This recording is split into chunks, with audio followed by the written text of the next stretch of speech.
क्या शैतान के वजूद का कोई अक्ली सबूत है? अगर अल्लाह ताला गुनाह से मना करता है तो फिर वो शैतान को इस बात की इजाजत क्यों देता है कि वो लोगों को गुनाह की तरफ ले जाए? क्या ये खुला तजाद नहीं है? आप दो बातें कहते हैं, एक ये कि शैतान को आग से पैदा किया गया है, दूसरा ये कि वो जहन्नम में जाएगा। तो आग को किस तरह नुकसान पहुंचाएगी? क्या अल्लाह ताला और शैतान के दरमियान कोई शर्त लगी हुई है? आप इसकी वजाहत कैसे करेंगे? हमने शैतान के मुतालिक ऐसे सवालात तैयार किए हैं जिनके बारे में लोगों को बहुत ज्यादा तजस्सुस होता है। जो सवालात अक्सर पूछे जाते हैं और वो सभी मुश्किल भी हैं। अगर आप तैयार हैं तो हम शुरू करते हैं। क्या ऐसा मुमकिन नहीं कि बुरे लोगों ने शैतान के वजूद को घड़ लिया हो ताकि सारा इल्जाम उस पर डाल सकें? क्या शैतान के वजूद का कोई अक्ली सबूत है? अगर इस्लाम सच्चा दीन है तो फिर जिस चीज का जिक्र इस्लाम करता है वो भी सच ही होगी। जो चीज इस्लाम को दुरुस्त साबित करती है वही शैतान के वजूद को भी दुरुस्त साबित करती है। लेकिन इसके अलावा जब आप खुद को और अपने इर्द गिर्द मौजूद चीजों को देखते हैं तो आप वाज़ेह तौर पर शैतान के वजूद को समझ जाते हैं।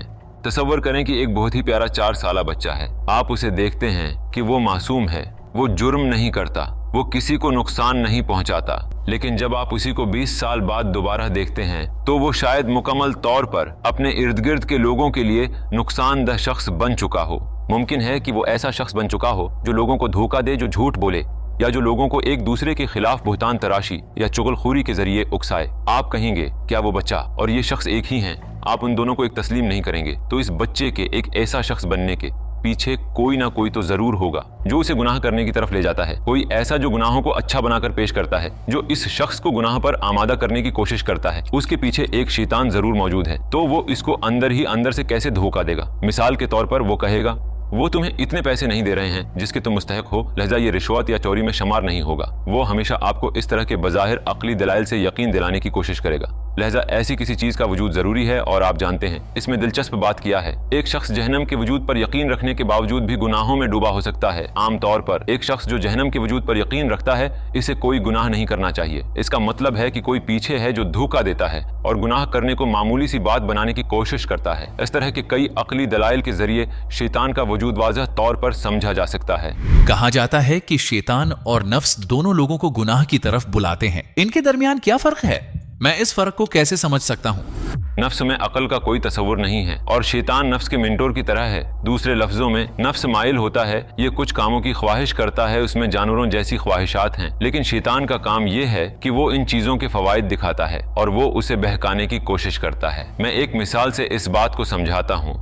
अगर आप किसी ऐसे मुसलमान से बात करते हैं जो शराब पीता है तो आप देखेंगे कि वो ऐसा करना नहीं चाहता। उसके दिल में एहसास जुर्म होगा। शराब पीने की ख्वाहिश बुनियादी तौर पर नफ्स का काम है। नफ्स इस शख्स को शराब की ख्वाहिश पर उभारता है और वो शख्स कहता है लेकिन ये गुनाह है, मुझे ये नहीं करना चाहिए। यहाँ से शैतान आगे बढ़ता है और इसको लॉजिकल बनाने और उसे कायल करने की कोशिश करता है। मसलन वो इससे कहता है तुम्हें इस वक्त शराब की अश्त जरूरत है, ये तुम्हारी नफ्सियात के लिए अच्छी चीज है, तुम्हें थोड़ी देर के लिए अपनी परेशानियों से अलग थलग होना चाहिए वगैरह। क्या कोई शख्स ऐसा काम भी कर सकता है जो वो नहीं करना चाहता? अगर वो ये कर रहे हैं तो लाजिमन कोई ऐसा जरूर है जो उन्हें वरगला रहा है। शैतान जरूर मौजूद है।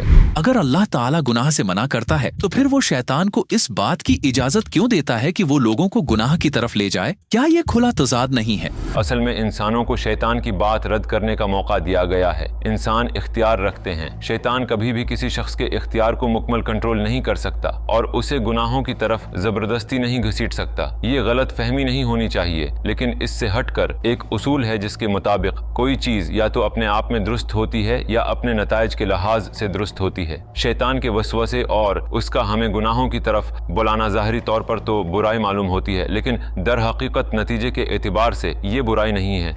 कैसे? आइए मैं आपको एक मिसाल देता हूँ। एक उस्ताद पहले सबक पढ़ाता है, फिर एक इम्तिहान तैयार करता है और इम्तिहान में हर सवाल के नीचे वो गलत ऑप्शंस के साथ सही ऑप्शंस भी देता है। अगर वो सिर्फ सही ऑप्शंस दे तो वो किसी तरह भी ये जान नहीं पाएगा कि किसने अच्छी तरह पढ़ाई की है या ये कि कौन अच्छा तालिब इल्म है और कौन नहीं। इसी वजह से वो गलत ऑप्शंस भी शामिल करता है ताकि दुरुस्त जवाब का इंतखाब करने वाले तालिब इल्मों का मयार मालूम हो सके। अल्लाह ताला भी ऐसे ही करते हैं। दूसरे लफ्जों में वो शैतान को अपने बंदों को गुनाहों की दावत देने की इजाजत देता है, लेकिन जब उसके बंदे उस आजमाइश के बाद भी शैतान की बात नहीं सुनते बल्कि वो अच्छाई का इंतखाब करते हैं और नेक अमल करते हैं तो उन्हें बुलंद दर्जात अता किए जाते हैं। वो अपनी हकीकी खूबियों का इजहार करते हैं। मिसाल के तौर पर जब आप फरिश्तों पर नजर डालते हैं, उनके साथ ऐसा कोई मामला नहीं है। फरिश्ते जिस दर्जे पर होते हैं वो हमेशा वहीं रहते हैं। क्यों? क्योंकि शैतान उनको बुराई पर नहीं लगा सकता, लेकिन हम इंसान जब शैतान के रास्ते पर नहीं चलते तो फरिश्तों के बरअक्स हमारे दर्जात बुलंद हो जाते हैं। इसके बिल्कुल बरअक्स सूरत हाल के बारे में गौर कीजिए। एक तरफ कुछ लोग ऐसे हैं जो आला दर्जात हासिल करेंगे और बिलाखिर जन्नत में जाएंगे, और दूसरी तरफ ऐसे लोग भी हैं जो इस इम्तिहान में कामयाब होने का मौका गंवा देंगे। क्या आप समझते हैं कि अल्लाह ताला सिर्फ इस दूसरी किस्म के लोगों की खातिर इस इम्तिहान को ख़त्म कर देता? वो कभी ऐसा न करता। शैतान का लोगों को अपनी तरफ माइल करना और गुनाह जैसी चीज़ का होना, ये सब नतीजे के एतबार से अच्छी चीज़ें हैं। क्या ये इंसान के लिए बेहतर ना होता अगर उसे भी फरिश्तों की तरह बगैर किसी इम्तिहान के शैतान के खिलाफ जदोजहद और जहन्नम में जाने के अमकान के बगैर पैदा किया जाता? ऐसा सवाल तब पूछा जाता है जब कोई समझता है कि वो इम्तिहान में कामयाब नहीं हो सकेगा। लेकिन अगर कोई शख्स अपनी इबादत पर ध्यान देता है और अपने इम्तिहान में अच्छी कारकर्दगी का मुजाहिरा करता है तो वो ऐसा सवाल नहीं पूछेगा। मिसाल के तौर पर जब कोई इम्तिहान कैंसिल हो जाए तो कौन खुश होता है? वो लोग जिन्होंने इम्तिहान के लिए तैयारी नहीं की होती। ऐसा ही है ना? मेरा मतलब है, अगर किसी शख्स ने बहुत अच्छी तरह से इम्तिहान के लिए तैयारी की है और वो सोचता है कि उसके अच्छे नंबर आएंगे तो वो कभी नहीं चाहेगा कि इम्तिहान कैंसिल कर दिया जाए, और अगर वो कैंसिल हो जाए तो वो खुश होने की बजाय परेशान होगा। बिल्कुल इसी तरह अगर अल्लाह ताला इस इम्तिहान को कैंसिल कर दे इन लोगों की खातिर जो इसमें कामयाबी हासिल करने का मौका ज़ाया करते हैं, तो ये नेक लोगों के साथ नाइंसाफी होगी। किसी भी प्रॉपर्टी का मालिक अपनी प्रॉपर्टी के साथ जो चाहे कर सकता है। मेरा मतलब है, अल्लाह ताला पहले ही फरिश्तों को ऐसी मखलूक पैदा कर चुका है जो गुनाह नहीं करते, लिहाजा इंसानों की तख्लीक का मकसद मुख्तलिफ होना चाहिए। क्या अल्लाह ताला और शैतान के दरमियान कोई शर्त लगी हुई है? आप इसकी वजाहत कैसे करेंगे? आपके सवाल का मकसद जो मुझे समझ आया वो ये है कि शैतान ने अल्लाह से कहा, मुझे कुछ मोहलत दे, मैं क़ियामत के दिन तक इंसानों को गुमराह करूंगा। उसके जवाब में अल्लाह ने फरमाया, तू मेरे उन बंदों को गुमराह नहीं कर सकेगा जो मुखलिस हैं। यहाँ इस सवाल में एक बुनियादी गलती है। शैतान कौन होता है कि अल्लाह उसकी परवाह करे और उससे शर्त लगाए? अगर अल्लाह चाहे तो क्या इसे तबाह नहीं कर सकता? वो बिल्कुल कर सकता है। क्या वो इसे सीधा जहन्नम में नहीं डाल सकता? बिल्कुल डाल सकता है, लेकिन उसने ऐसा नहीं किया। उसकी बजाय उसने किया उसने शैतान को इसी इंसान की खिदमत पर लगा दिया जिसको सजदा करने से उसने इनकार किया था। वो उससे इंसानों की खिदमत कैसे लेता है? इसको यूं समझें, जब आपने सवाल पूछा कि अल्लाह ताला शैतान को लोगों को गुमराह करने की इजाजत क्यों देता है, हमने उसका क्या जवाब दिया? हमने कहा, शैतान ही इंसान के रूहानी दर्जात की बुलंदी का सबब है। ठीक उसकी वजह से बेहतरीन लोग सामने आए, उलमा, औलिया, मुत्तकी लोग जो गुनाहों से दूर रहते हैं और अल्लाह का कुर्ब पाते हैं। हमने कहा, लाखों अजीम बंदे उभरे हैं। ठीक उस सब के पीछे वजह क्या है? उनको गुमराह करने के लिए शैतान की कोशिशें। अल्लाह ताला ने शैतान को बराह रास्त सजा नहीं दी, इसके बजाय उसने क्या किया? उसने शैतान को इन्हीं इंसानों की खिदमत पर लगा दिया जिससे उसने सजदा करने से इनकार कर दिया था, और शैतान ही के जरिए अल्लाह ताला इंसानों में अपने अजीम बंदों के दर्जात बुलंद करता है। शैतान तो यही सोचता है वो जो चाहता है वही कर रहा है, लेकिन हकीकत में अल्लाह ताला ने शैतान को ऐसे जाल में जकड़ रखा है कि उसको उसका गुमान तक नहीं है। जैसा कि हम जानते हैं, शैतान खुदा पर ईमान रखता था। अगर वो ईमान रखता है तो फिर ये कैसे हो सकता है कि वो अल्लाह ताला की तरफ से आदम अलैहिस्सलाम को सजदा करने के हुक्म पर अमल न करे? शैतान दरअसल एक अक्लमंद जिन था जो इस नाफरमानी से पहले अल्लाह ताला की खूब इबादत किया करता था। लेकिन यहाँ एक बात बहुत जरूरी है, अगर कोई शख्स इबादत करते या इल्म सीखते वक्त मुहतात नहीं रहता तो उसका इल्म या इबादत उसके तकब्बुर का बाइस बन सकते हैं। शैतान के साथ भी कुछ यूं ही हुआ। मेरा मतलब है उसमें बहुत तकब्बुर पैदा हो चुका था। शैतान ने वो सजदा करने से इनकार कर दिया और यूं अल्लाह ताला ने उसके तकब्बुर को जाहिर कर दिया। उसका तकब्बुर इतना बढ़ चुका था कि उसने अपने आप को दुरुस्त साबित करना चाहा। शैतान का ये अमल नस्ली असबियत की पहली मिसाल है। दर हकीकत क्या हम आज भी उसी तरह के मामलात नहीं देखते? मेरा मतलब है कि क्या शैतान खुदा पर ईमान नहीं रखता था? वो रखता था। क्या हम अल्लाह ताला पर ईमान रखते हैं? बहैसियत मुसलमान हम ईमान रखते हैं, अल्लाह ताला ने शैतान को सजदा करने का हुक्म दिया था, उसी तरह हमें भी सजदा करने का हुक्म दिया है। उसने हमें नमाज पढ़ने का हुक्म दिया है। शैतान ने कहा था, तो ने मुझे आग से पैदा किया और उसे मिट्टी से पैदा किया है। और हम कहते हैं, मेरे पास टाइम नहीं है, मेरे पास ये नहीं है, वो नहीं है, या मैं फारग नहीं हूँ। ये दोनों ही बहाने हैं। दूसरे लफ्जों में, जो शख्स ये सवाल पूछता है वो इस मसले को बेहतर अंदाज में समझ सकता है अगर वो उन मुसलमानों को देख ले जो नमाज नहीं पढ़ते। क्या सजदा सिर्फ अल्लाह ताला के लिए नहीं है? फिर अल्लाह ताला ने ये क्यों चाहा कि हजरत आदम अलैहिस्सलाम को सजदा किया जाए? उसको इबादत के तौर पर किया जाने वाले सजदा ना समझा जाए, जबकि अल्लाह ताला ही ने उसका हुक्म दिया था। लिहाजा अल्लाह ताला के हुक्म को मानना उसकी इबादत करना ही है। मिसाल के तौर पर हम नमाज में किबला के लिए खाना काबा का रुख करते हैं। ठीक जब हम सजदा करते हैं तो क्या हम काबा को सजदा कर रहे होते हैं? नहीं। अल्लाह ताला ने किया, उसने हम सबको एक सिमत पर जमा किया है, हमें मुतहद किया है और वो इस सजदे को कबूल करता है।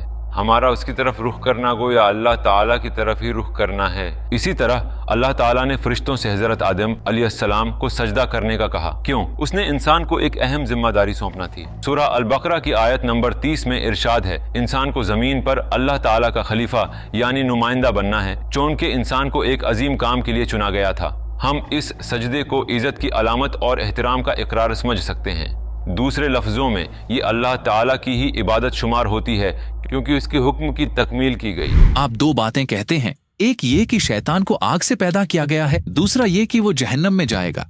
तो आग को किस तरह नुकसान पहुंचाएगी? देखें, आग से पैदा होना एक अलग चीज है और खुद आग होना एक अलग चीज है। मिसाल के तौर पर इंसानों को मिट्टी से पैदा किया गया था, है ना? लेकिन क्या अब वो मिट्टी है? वो मिट्टी नहीं है। तो अगर मैं आप पर मिट्टी फेंकूं तो क्या उससे आपको तकलीफ होगी? जी हाँ, बिल्कुल होगी। शैतान को आग से पैदा किया गया था, लेकिन वो आग नहीं है। लिहाजा शैतान को जहन्नम और अजाब से बचाने वाली कोई चीज नहीं। उसके अलावा जहन्नम में सिर्फ आग का अजाब ही नहीं है, तो शैतान को बहरहाल सजा मिलेगी। आप बेफिक्र रहें। हमें तो शैतान धोखा देने की कोशिश करता है। ठीक, फिर शैतान को किसने धोखा दिया? उसके तकब्बुर और अनापरस्ती ने। हमने शुरू में कहा था, शैतान तकबर में हद से बढ़ चुका था। आप जानते हैं, जब किसी की अना बहुत बढ़ जाती है तो कुछ मामूली चीजें भी उसे गैर मामूली महसूस होती हैं। अपने तकब्बुर की वजह से सजदे का हुक्म भी शैतान के लिए नाकाबिल कबूल था। उसे ये मामूली चीज नहीं लगी और उसने ऐसा करने से इनकार कर दिया। तो उसको धोखा देने के लिए किसी की जरूरत ही नहीं। उसने सजदा करने से इनकार किया क्योंकि ये उसकी अना के लिए नाकाबिल बर्दाश्त था। हम फर्ज करते हैं शैतान को अपने किए पर पछतावा होता है और अपने बुरे कामों से रुक जाता है, तो क्या उसके लिए तौबा मुमकिन है? मेरा मतलब है, क्या उसे माफी मिल सकती है? इस सवाल का जवाब इस पर मुनहसर है कि सवाल में शैतान से कौन मुराद है। यानी अगर आपकी मुराद बुराई का सरबराह यानी असल शैतान है तो उसके लिए तौबा जैसी कोई चीज नहीं, क्योंकि कुरान में फरमा दिया गया है कि वो जहन्नम में जाएगा। उसके अलावा उसने जो फैसला किया था उसकी वजह से उसकी रूह इतनी तारीक हो गई है कि अब ये मुमकिन ही नहीं रहा कि वो सही रास्ते पर आ जाए। ये ऐसे ही है जैसे कोई शख्स एक कमरे में जाए, इसका दरवाज़ा लॉक कर दे और चाबी तोड़कर फेंक दे। शैतान ने भी कुछ ऐसा ही किया है। इसके लिए वापसी का कोई रास्ता नहीं है। लेकिन अगर शैतान से आपकी मुराद दूसरे शातीन हैं, यानी वो जनात जो ईमान नहीं लाए, तो उनके लिए तौबा मुमकिन है। हमारे कुछ उलमा ने ऐसी चीजों का मुशाहिदा किया है। अभी के लिए इतने ही सवालात काफी हैं। क्या आप आखिर में कुछ कहना चाहेंगे? हमारा मुकाबला जिस शैतान से है, इसके पास इतना तजर्बा है जितनी कुल इंसानियत की तारीख है। अब तक वो बहुत से लोगों को धोखा देने में कामयाब रहा है, चाहे कम हूँ या ज्यादा, चाहे उलमा हूँ या अक्लमंद लोग। लिहाजा ये जरूरी है कि इससे बचने के लिए अल्लाह ताला से पनाह मांगे। एक बहुत दिलचस्प बात यह है कि अल्लाह ताला सूरह अन-निसा की आयत नंबर 76 के आखिर में फरमाता है, बेशक शैतान का दांव कमजोर है। क्या आप जानते हैं ऐसा क्यों है? क्योंकि शैतान सिर्फ गुनाह के लिए आपकी हौसला अफजाई करता है, आपको बुलाता है। वो आपके अख्तियार को कंट्रोल नहीं कर सकता। नीज इंसानों को एक हथियार दिया गया है जिसे तौबा कहा जाता है। हो सकता है कि शैतान ने आपको बहुत लंबे अरसे तक गुनाहों में लगाए रखा हो, लेकिन सब कुछ खत्म हो सकता है सिर्फ एक तौबा के साथ और इस्तगफार के साथ, सब कुछ साफ किया जा सकता है। मुमकिन है कि शैतान किसी शख्स को 40 साल तक अपने रास्ते पर लगाए रखे, लेकिन जब वो इंसान तौबा कर लेता है तो सब कुछ मिट जाता है। लिहाजा हमारे पास ऐसा हथियार मौजूद है। उसके अलावा बदीउल ज़मान सईद नूरसी रसाइल नूर में फरमाते हैं, मुआफ़ी मांगना या तौबा करना बुराई की तरफ रुझान को कम कर देता है। इसका क्या मतलब है? दूसरे लफ्जों में अल्लाह ताला ने हमें खुद को शैतान से बचाने के लिए बहुत ताकतवर चीजों से नवाजा है। जब हम इन चीजों का इस्तेमाल करते हैं और शैतान के जालों को पहचानने और समझने की कोशिश करते हैं तो हम अल्लाह के हुक्म से शैतान से बच जाते हैं।